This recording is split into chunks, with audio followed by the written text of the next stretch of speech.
Standish Humane Society in Duxbury seeks to inspire a community in which all felines, feral and friendly, are cared for and understood.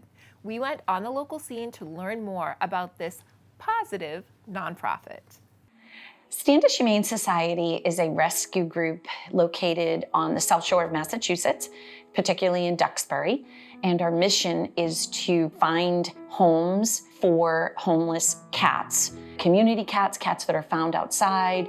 Then there are cats that people have to surrender because of different situations, but it's feline based, and our mission is to make sure that those cats are safe, spayed and neutered, and find homes for them. We offer an intake of cats that have to be surrendered for different reasons. Maybe somebody passed away, or somebody's moving, or somebody develops allergies. There's lots of different scenarios.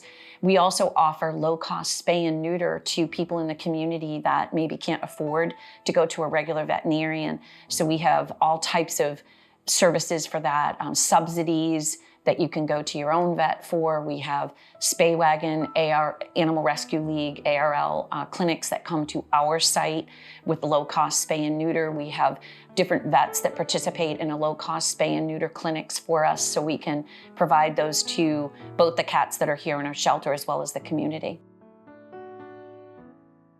I got involved with Standish Humane Society because I have been volunteering in the rescue world for over 42 years. I started out with just doing cats in my own neighborhood when I was a little girl. Of course, finding kittens back then and bringing them home to mom and swearing I was just babysitting them. But of course, they never left. And back in the day, we weren't quite as educated about spay and neuter.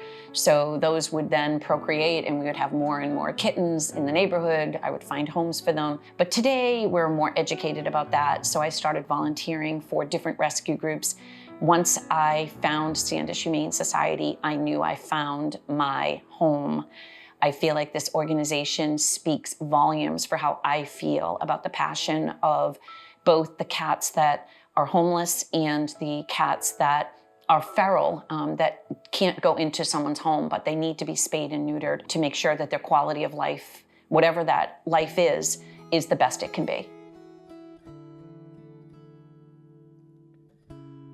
I became a volunteer with Standish about 5 years ago. Before that, I had volunteered with another animal group as well as a couple of other organizations that were non-animal related. I think I just became a volunteer to find something in myself, to find some self-worth, to make a difference, to help, whether it was with people or pets, just to help out in the world. I think the work is so important because they can't speak for themselves. So whether it's a dog, a cat, any domestic animal, they don't have the ability to cry out and say, I need help, I'm lost, or someone deserted me, or someone never helped me. They all need help. The work here at Standish is so important because there is just an unbelievable amount of cats that are in need, whether it is an owner who maybe is now struggling financially or with just their own home, that maybe they've needed to move out of their place that they were living and they can no longer take their cat. So there's needs to help owners with surrenders. Sometimes we have calls from people who have, in good faith, taken on some cats, but then not gotten them spayed and neutered. And what started out with 2 or 3 cats now has become 20 or 30 cats, and they just don't know what else to do. So Standish can help them. And then there's just so many cats that are outdoors through no fault of their own, but these cats reproduce outside and just out there trying to survive.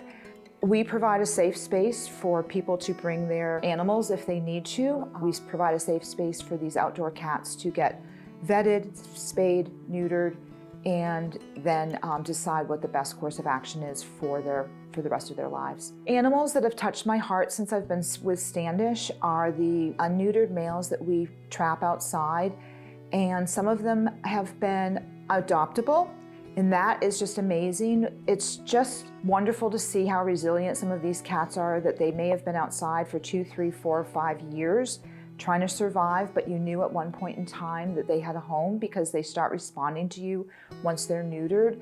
And it is such a hard life for these male cats to live outside unneutered. They fight, they can get diseases, they roam 2 to 3 miles, sometimes more, in search of an intact female.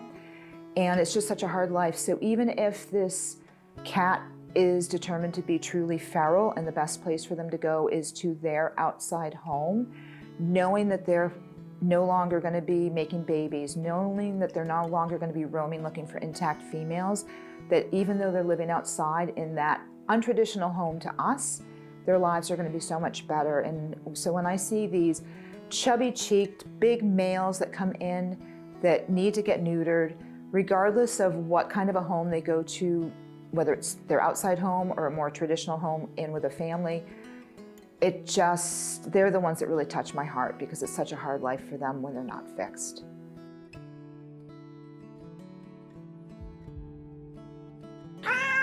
I think in particular, the cats that are either hit by a car or get really injured by coyotes and things like that. I just feel like they didn't choose that. And I know, with a coyote, there's a natural cycle of life, but these are domestic cats that touch me, that somebody didn't do right by. Somebody either deserted them or left them outside to fend for themselves, and they're not able to do that. They're not wild animals. There are wild cats and there are domesticated cats. And to take a domesticated cat and think that it can defend itself against a wild animal is not fair.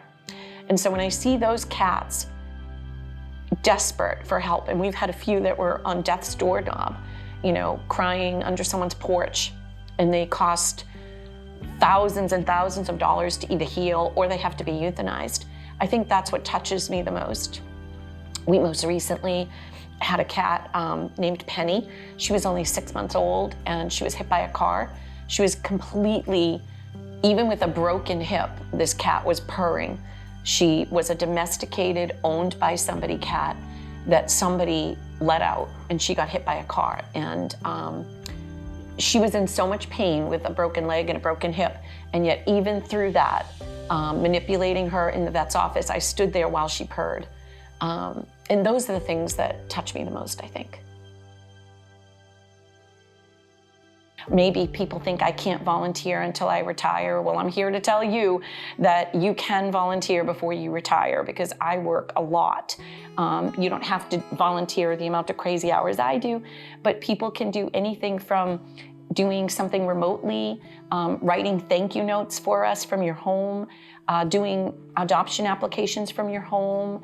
We have someone who does our IT and our website. They do that remotely, to coming into visiting a cat or socializing a cat or cleaning a cage. There's just endless opportunities, and all of that can be done by going onto our volunteer page and offering to just do something. And then we chat with you and see, what are your gifts? What do you want to do? Or what do you bring to the table that you might not have thought of that could help us? The benefits of volunteering are just building your self-worth and knowing that you're doing some good in the world. And it's given me a sense of confidence. There's just so many ways I believe that volunteering can make a difference to yourself. The rewards outweigh any amount of time or effort that I personally or I hear anyone else put in. I gotta tell you that I work a full-time job as a director, so I have a really big job. I have grandchildren, I have a husband, a house, I have a social life. At the end of the day, I lay down at night and just go, I wish I could have done more. I love it. I love the end result of knowing that the cat that was on the street is now in someone's warm house in front of a fireplace, or the cat that wasn't friendly enough for adoption is at least spayed or neutered and vaccinated, and that's the best life we can give it. Those are the things that I feel really, really passionate about and I feel good about.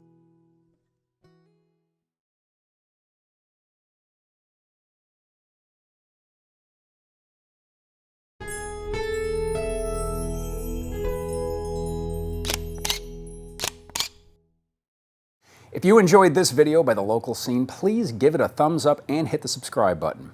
Thank you for watching.